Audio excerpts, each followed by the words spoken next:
ನಮಸ್ತೆ to all. ನಾನು ಗೋಪಾಲಕೃಷ್ಣ ದೇಲಂಪಾಡಿ ಯೋಗ ಪ್ರತಿಷ್ಠಾನ. ಗುರುಪೂರ್ಣಿಮೆಯ ಸಂದರ್ಭದಲ್ಲಿ ಎಲ್ಲರಿಗೂ ಸಹ ಹಾರ್ದಿಕ ಶುಭಾಶಯಗಳು. ಈ ಗುರುಪೂರ್ಣಿಮೆಯ ಸಂದರ್ಭದಲ್ಲಿ ಹೇಳುವಂತಹ ಮಂತ್ರ ಮುದ್ರೆಗಳ ಬಗ್ಗೆ ಮಾಹಿತಿ ಪಡೆಯೋಣ ಬಂಧುಗಳೇ. ಆರಂಭದಲ್ಲಿ ಯಾವುದೇ ವಿದ್ಯೆ ಪ್ರಾರಂಭ ಮಾಡುವ ಮುಂಚೆ ಗುರುರು ಬ್ರಹ್ಮ ಗುರುರು ವಿಷ್ಣು ಗುರುದೇವೋ ಮಹೇಶ್ವರ ಗುರು ಸಾಕ್ಷಾತ್ ಪರಬ್ರಹ್ಮ ತಸ್ಮೈ ಶ್ರೀ ಗುರವೇ ನಮಃ ಅಂತ ಹೇಳಿ ಆರಂಭ ಮಾಡುವ ನಮ್ಮ ಹಿಂದಿನ ಕಾಲದ ಗುರುಕುಲ ಪರಂಪರೆಯಲ್ಲಿ ಬಂದಿದೆ ಬಂಧುಗಳೇ.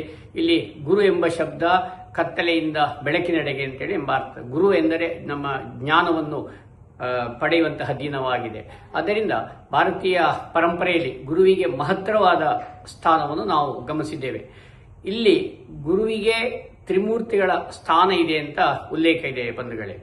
ಗುರುವಿನ ಗುಲಾಮರಾಗು ತನಕ ದೊರೆಯಿದಣ್ಣ ಮುಕುತಿ, ಗುರುವಿನ ಗುಲಾಮರಾಗು ತನಕ ದೊರೆಯಿದಣ್ಣ ಮುಕುತಿ ಎಂಬ ಒಂದು ಪುರಂದರದಾಸರ ಒಂದು ಸೂಕ್ತಿ ನಾವು ಕೇಳಿದ್ದೇವೆ. ಹರಮುನಿದರು ಗುರು ಕಾಯುತ್ತಾರೆ, ಹರಮುನಿದರು ಗುರು ಕಾಯುತ್ತಾರೆ ಎಂಬ ಉಲ್ಲೇಖ ಇದೆ. ಗುರು ಗೋವಿಂದರು ಒಟ್ಟಾಗಿ ನಿಂತರೆ ಆರಂಭದಲ್ಲಿ ನಾವು ಮೊದಲಾಗಿ ಗುರುಗಳಿಗೆ ನಮಸ್ಕಾರ ಮಾಡುವ ಪದ್ಧತಿ. ಮಹಾಭಾರತದ ಗ್ರಂಥವನ್ನು ಮನುಕುಲಕ್ಕೆ ನೀಡಿದ ಗುರು ವೇದವ್ಯಾಸರು. ಆದ್ದರಿಂದ ಈಗಿನ ವ್ಯಾಸ ಪೂರ್ಣಿಮಾ ಎಂದು ಹೇಳಲಾಗುತ್ತದೆ. ಹಾಗೂ ಈ ಒಂದು ಪರಾಭವ ಸಂವತ್ಸರದಲ್ಲಿ ಗುರು ಕಿಂಗ್, ಗುರು ರಾಜ ಎಂಬ ಉಲ್ಲೇಖ ಇದೆ.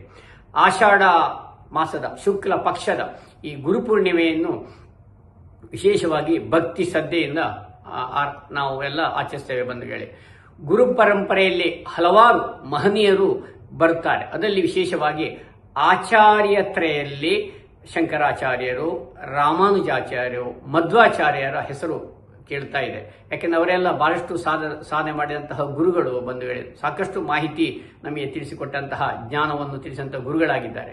ಹಾಗೆ ವೇದ ಪಠಣ ಅಭ್ಯಾಸ ಮಾಡುವ ಮುಂಚೆ ಎಲ್ಲರೂ ಸಹ ಗುರುಭ್ಯೋ ನಮಃ ಹರಿ ಓಂ ಅಂತೇಳಿ ಹೇಳುವುದನ್ನು ಸಹ ನಾವು ಕೇಳಿದ್ದೇವೆ.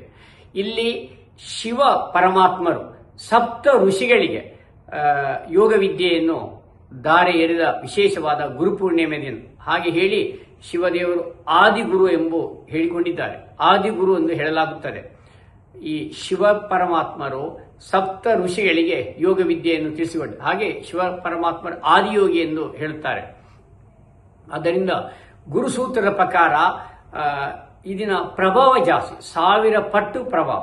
ಗುರುಪೂರ್ಣಿಮೆಯಿಂದ ಯಾರು ಗುರುಗಳ ಆರಾಧನೆ ಮಾಡ್ತಾರೆ, ಯಾರು ಗುರುಗಳ ಪೂಜೆ ಮಾಡ್ತಾರೆ ಹಾಗೂ ಗುರುಗಳನ್ನು ನೆನೆಸ್ತಾರೆ ಅಂಥವರಿಗೆ ಹೆಚ್ಚಿನ ಜ್ಞಾನ ವಿದ್ಯೆ ಸಕಲ ಪ್ರಾಪ್ತಿಯಾಗ್ತದೆ ಅಂತ ಉಲ್ಲೇಖ ಇದೆ ಬಂಧುಗಳೇ.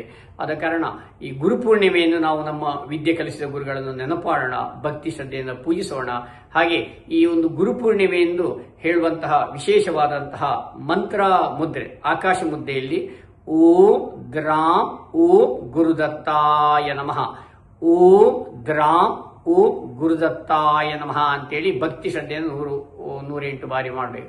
ಗುರುಪೂರ್ಣಿಮೆಯೆಂದು ವೇದವ್ಯಾಸ, ದಕ್ಷಿಣಾಮೂರ್ತಿ, ದತ್ತಾತ್ರೇಯರ ವಿಶೇಷವಾದಂತಹ ಆರಾಧನೆ ಸಹ ಮಾಡಲಾಗುತ್ತದೆ. ಅದರಿಂದ ನಾವೆಲ್ಲ ಈ ಒಂದು ಗುರುಪೂರ್ಣಿಮೆಯೆಂದು ಭಕ್ತಿ ಶ್ರದ್ಧೆಯಿಂದ ಓಂ ಗ್ರಾಂ ಓಂ ಗುರುದತ್ತಾಯ ನಮಃ ಅಂತ ಹೇಳೋಣ. ಓಂ ಶ್ರೀ ಗುರು ರಾಘವೇಂದ್ರಾಯ ನಮಃ, ಓಂ ಶ್ರೀ ಗುರು ರಾಘವೇಂದ್ರಾಯ ಅಸ 108 ಬಾರಿ ಆಕಾಶ ಮುದ್ದೆಯಲ್ಲಿ ಹೇಳಿದೆ. ಬಹಳ ವಿಶೇಷ ಬಂಧುಗಳೇ. ಆದ ಕಾರಣ ಈ ದಿನ ವಿಶೇಷವಾಗಿ ಗುರುಪೂರ್ಣಿಮೆಯೆಂದು ನಾವು ಭಕ್ತಿ ಶ್ರದ್ಧೆಯಿಂದ ಗುರುಗಳನ್ನು ನೆನೆಸಿಕೊಂಡು ಆರಾಧನೆ ಮಾಡೋಣ ಹೇಳುತ್ತಾ ಈ ಒಂದು ಸಂಕ್ಷಿಪ್ತ ಮಾಹಿತಿಯನ್ನು ತಿಳಿಸಲಾಗಿದೆ ಬಂಧುಗಳೇ. ಧನ್ಯವಾದಗಳು.